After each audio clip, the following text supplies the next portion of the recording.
اعوذ باللہ من الشیطان الرجیم بسم اللہ الرحمن الرحیم سورة البقرہ آیت نمبر 25 وبشر الذین آمنوا وعملوا الصالحات، اور خوشخبری سنا دیجئے الذین ان لوگوں کو آمنوا جو ایمان لائے وعملوا الصالحات اور انہوں نے نیک اعمال بھی کیے، ان لہم جنات کہ ان کے لیے ایسے باغات ہیں تجری من تحتها الانہار جن کے نیچے نہریں بہتی ہوں گی، کلما رزقوا منها من ثمرۃ رزقا، کلما جب بھی رزقوا انہیں رزق دیا جائے گا، کلما رزقوا منها من ثمرہ جب بھی انہیں کوئی پھل دیا جائے گا جنت میں رزقاً رزق کے طور پر، قالوا تو وہ کہیں گے هذا الذی رزقنا من قبل کہ یہ تو وہی ہے جو ہمیں پہلے بھی دیا گیا تھا، وَأُتُوا بِهِ مُتَشَابِهًا اور انہیں ایسا ہی رزق دیا جائے گا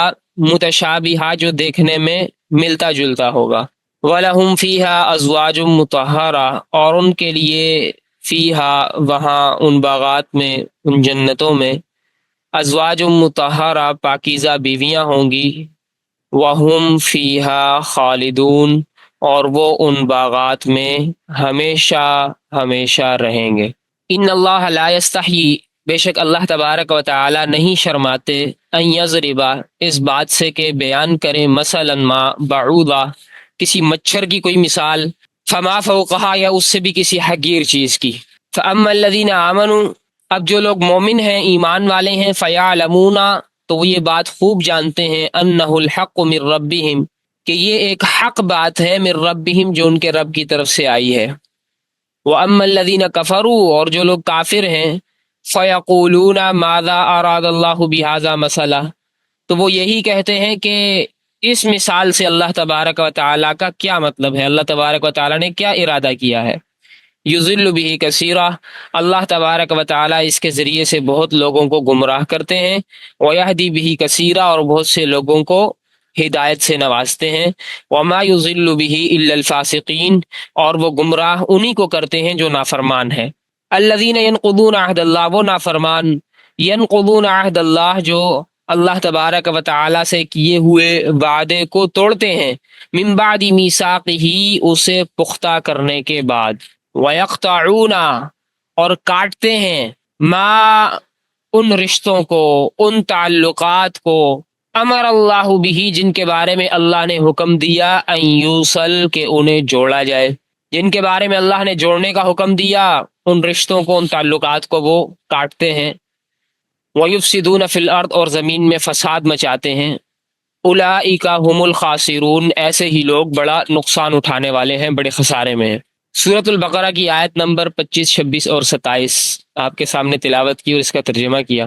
آیت نمبر 24 جو ہے اس میں قرآن کریم کو نہ ماننے والوں کے عذاب کا تذکرہ تھا، اور یہ جو آیت تھا آیت نمبر 25 اس میں قرآن کریم کے ماننے والوں کے لیے بشارت سنائی گئی ہے، خوشخبری سنائی گئی ہے، اور اس میں پھر جنت کے عجیب و غریب پھلوں کا تذکرہ ہے اور جنت کی حوروں کا تذکرہ ہے، اور یہ جو فرمایا گیا اس آیت میں کہ وَأُتُوا بِهِ مُتَشَابِهًا اور اس سے پہلے کلما رزقوا منها من ثمرۃ الرزق جب بھی کوئی پھل انہیں رزق کے طور پہ جنت میں دیا جائے گا، قالوا هذا الذي رزقنا من قبل یہ پھل تو ہمیں پہلے بھی ملے تھے، وَأُتُوا بِهِ مُتَشَابِهًا اور انہیں ملتے جلتے پھل دیے جائیں گے۔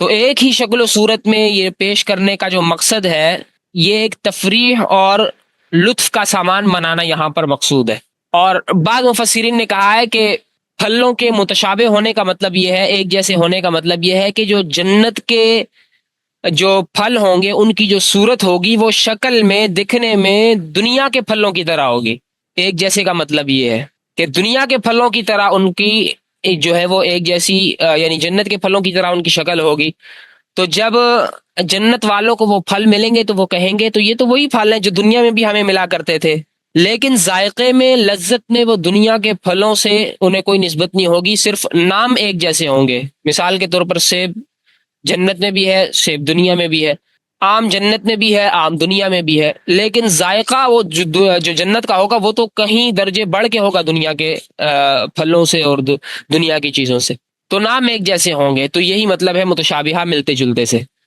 یا پھر یہ ہے کہ جنت میں ایک جیسے پھل انہیں دیے جائیں گے، لیکن ہر مرتبہ پھلوں کا جو ذائقہ ہوگا وہ پہلے دیے گئے پھلوں سے کیا ہوگا، مختلف ہوگا۔ اور جو بیویوں کا تذکرہ کیا گیا کہ جنت میں ان لوگوں کو پاک صاف بیویاں ملیں گی، وَلَهُمْ فِيهَا أَزْوَاجٌ مُطَهَّرَةٌ، پاکیزہ بیویاں۔ تو اس کا مطلب یہ ہے کہ پاکیزہ کا مطلب کہ دنیا کی جو تمام ظاہری اور اسی طرح اخلاقی، ظاہری اور باطنی جتنی گندگیاں ہیں وہ ان سے پاک ہوں گی۔ ظاہری گندگی کیا ہے؟ انسان پیشاب پخانہ کرتا ہے، وہ نہیں ہوگا۔ اسی طرح خواتین پر مختلف مراحل آتے ہیں، وہاں پر وہ نہیں ہوں گے۔ اور وہ حوریں ہر ایسی چیز سے پاک ہوں گی جن سے انسان جو ہے وہ نفرت کرتا ہے۔ اسی طرح پھر جو باطنی بیماریاں ہیں، اخلاق کسی کے خراب ہیں یا بے وفائی ہے، یہ جتنے اندر کے عیوب ہیں ان سے بھی وہ پاک ہوں گے۔ اور جو دنیا کی خواتین ہیں وہ پھر ان کی سردار ہوں گی، اللہ تبارک و تعالی انہیں پھر ان سے بھی زیادہ نوازیں گے۔ تو یہ ازواج مطہرہ ہے، پاکیزہ بیویاں ہیں۔ اور فرمایا کہ وَهُمْ فِيهَا خَالِدُونَ، جنت میں جو جنتی ہوں گے وہ ہمیشہ ہمیشہ رہیں گے۔ یہ جو جنت کی نعمتیں ہیں دنیا کی طرح یہ فانی نعمتیں نہیں ہیں کہ جن کے فنا ہو جانے کا، ختم ہو جانے کا، سلب ہو جانے کا ہر وقت خطرہ رہتا ہے، بلکہ یہ جنتی ہوں گے یہ ان نعمتوں میں ہمیشہ ہمیشہ رہیں گے اور خوش و خرم رہیں گے۔ اللہ اکبر۔ اور اس آیت کے شروع میں جو بتایا گیا کہ وَبَشِّرِ الَّذِينَ آمَنُوا وَعَمِلُوا الصَّالِحَاتِ، خوشخبری سنائیے ان لوگوں کو جو ایمان لائے اور انہوں نے اعمال صالحہ بھی کیے۔ یہاں پر جو اعمال صالحہ کی قید لگائی کہ جنت ملے گی ان کو جنہوں نے نیک اعمال کیے اور اعمال صالحہ کیے۔ یاد رکھیں اگر کوئی ایمان لاتا ہے اور اعمال صالحہ کرتا ہے اور اس کی برائیوں پر اس کے اعمال صالحہ بھاری ہو جاتے ہیں، میزان میں اس کی نیکیوں کا پلڑا جھک جاتا ہے، تو اسے اللہ تبارک و تعالی جنت کا دخول اولی نصیب کریں گے۔ جنت کا دخول اولی کا مطلب یہ ہے کہ جنت میں وہ جہنم میں جائے بغیر سیدھا ڈائریکٹ جنت جائے گا۔ لیکن اگر کسی کی برائیوں کا پلڑا بھاری ہے تو ایسا ایمان والا بھی جنت میں تو جائے گا، کیونکہ جس نے کلمہ پڑھ لیا، ایمان لے آیا، اس نے ایک نہ ایک دن ضرور جنت میں جانا ہے، چاہے اس کے اعمال نامے میں اس کلمے کے علاوہ اور کچھ بھی نہ ہو، صرف اس کا ایمان ہو، بس اعمال کچھ نہ ہو، تب بھی وہ جنت میں جائے گا۔ لیکن پھر اسے وہ گناہ دھلنے کے لیے اسے پھر جہنم کی بھٹی سے گزرنا پڑے گا۔ تو جتنی سزا اس کو ملے گی جہنم میں وہ سزا بھگتے گا، اس کے بعد پھر جنت میں جائے گا۔ لیکن کمال درجہ یہ ہے کہ بشر الذین آمنوا وعملوا الصالحات، خوشخبری ان لوگوں کے لیے ہے جو ایمان بھی لائے اور اعمال صالحہ بھی کرتے ہیں، مکمل طور پر خود کو شریعت اسلامی کا متبع بناتے ہیں، اور ایمان سے لے کر اعمال تک ہر چیز ان کی شریعت کے مطابق ہوتی ہے، تو وہ انہیں جنت کا دخول اولی نصیب ہوگا، ڈائریکٹ جنت میں داخل ہوں گے۔ اللہ اکبر۔ ان اللہ لا یستحی ان یضرب مثلا ما بعوضہ فما فوقہا، یہاں سے آگے الگ مفہوم شروع ہو رہا ہے۔ دیکھیے قرآن کریم میں شروع میں یہاں سے کچھ آیات پہلے اللہ تبارک و تعالی نے فرمایا کہ لا ریب فیہ، اس قرآن میں کسی قسم کا کوئی شک و شبہ نہیں ہے، اور پھر فرمایا کہ اگر کسی کو کوئی شک ہے اس کے کہ یہ اللہ تبارک و تعالیٰ کا کلام ہے یا نہیں ہے تو وہ اس کی طرح چھوٹی سی صورت لے آئے، وَإِن كُنتُمْ فِي رَيْبٍ مِّمَّا نَزَّلْنَا عَلَىٰ عَبْدِنَا، جو کل آیات ہم نے پڑھی، بنا کے لے آئے۔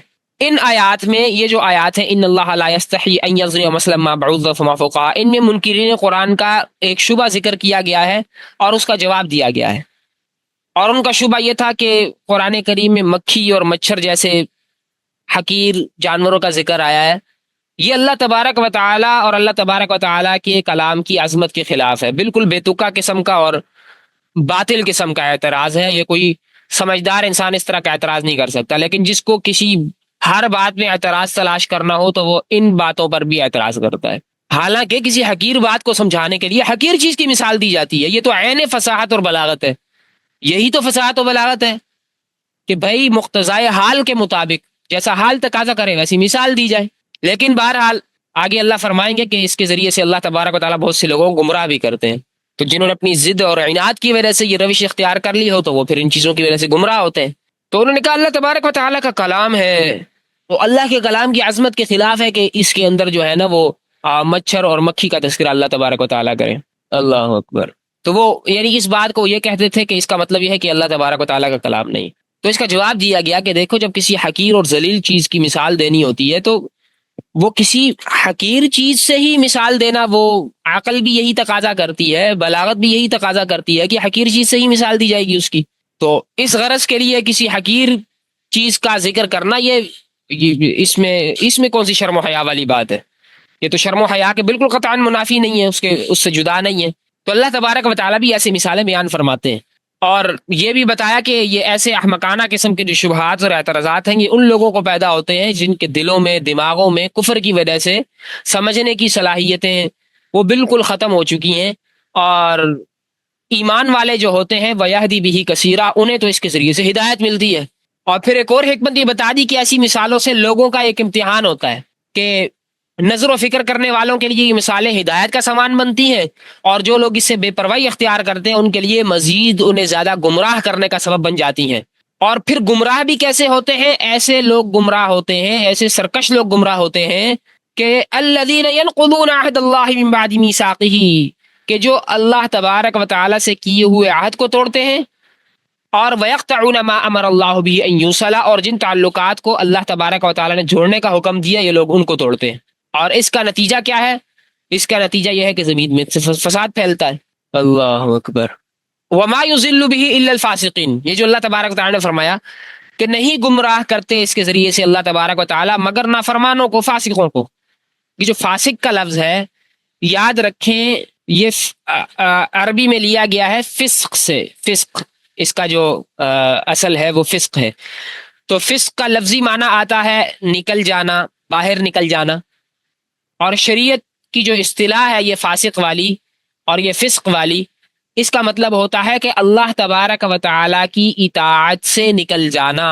اللہ تبارک و تعالی کی اطاعت سے نکل جانا. اب وہ اللہ کی اطاعت سے نکلنا چاہے کفر اختیار کر کے ہو کہ کوئی کافر ہو گیا، یا اپنے اعمال کے ذریعے سے کوئی جو ہے وہ اللہ تبارک و تعالی کی نافرمانی کرے. تو اگر کوئی کافر ہو تو کافر کو بھی فاسق کہا جا سکتا ہے، یہ اصطلاح شریعت میں استعمال ہوتی ہے، کافر کو بھی فاسق کہا گیا ہے. اور کافروں کے لیے کئی مقامات پہ قرآن میں فاسق کا لفظ آیا ہے. اور جو گنہگار مومن ہے جو اپنے عمل کے ذریعے سے اللہ تبارک و تعالیٰ کی نافرمانی کر رہا ہے، کافر نہیں ہوا، اسے بھی فاسق کہا جاتا ہے. اور فقہا جو ہے وہ عموماً فاسق کا لفظ اسی معنی میں استعمال کرتے ہیں، گنہگار مسلمان کے معنی میں. اللہ اکبر. تو جو بندہ کوئی کبیرہ گناہ کرے پھر توبہ بھی نہ کرے، یا چھوٹا گناہ کرے لیکن وہ چھوٹا گناہ مستقل کرے، اس کے اوپر اصرار کرے، وہ اس کی عادت بنا لے، تو ایسا بندہ فقہا کی اصطلاح میں فاسق کہلاتا ہے.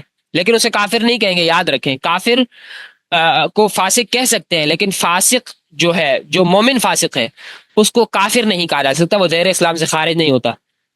اسلام کا دائرہ اتنا کمزور نہیں ہے.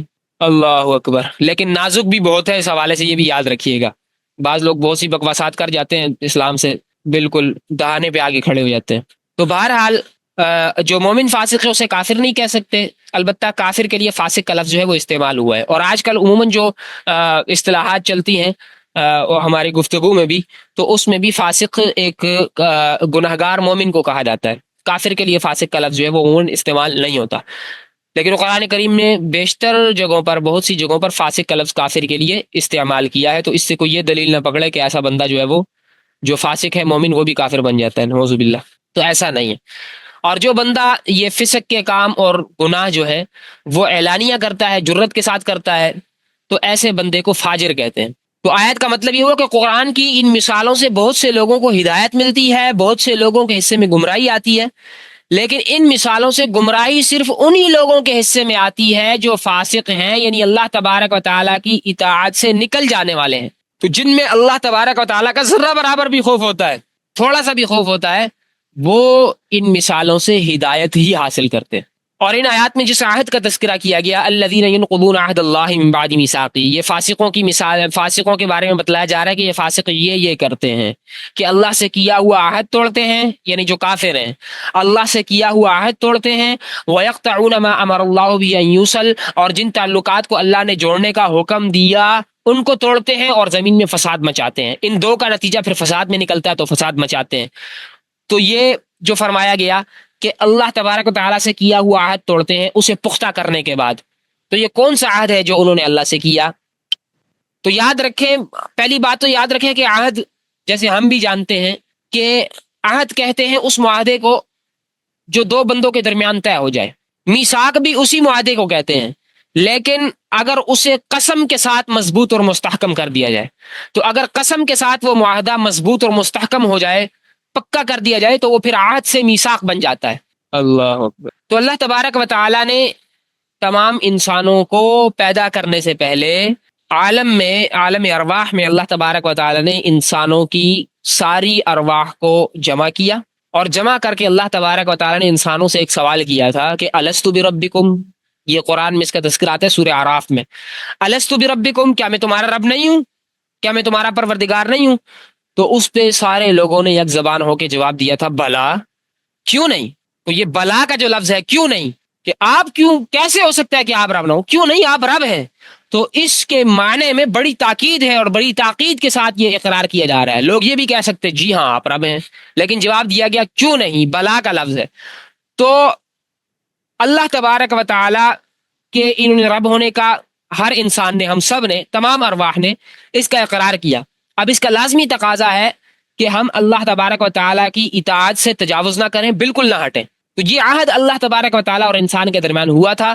اب دنیا میں پھر پیدا ہونے کے بعد سارے انبیاء اور آسمانی کتابیں اسی عہد کی تجدید کے لیے اور اسی وعدے کو یاد دلانے کے لیے، اسی کی تفصیلات بتانے کے لیے یہ سارے سلسلے جاری کیے گئے.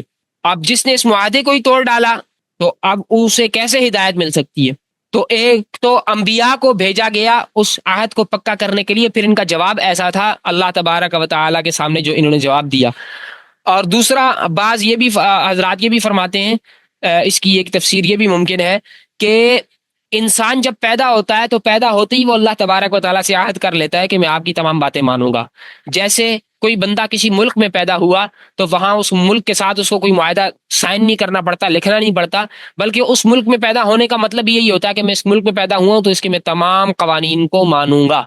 تو ایسے ہی اللہ کی زمین میں پیدا ہوا تو اس نے اللہ تبارک تعالیٰ سے اقرار کر لیا، اور پھر انبیاء کرام آئے، ان کے تعلیمات کے ذریعے سے، انبیاء کی تعلیمات کے ذریعے سے اس عہد کو مزید پختہ کیا گیا.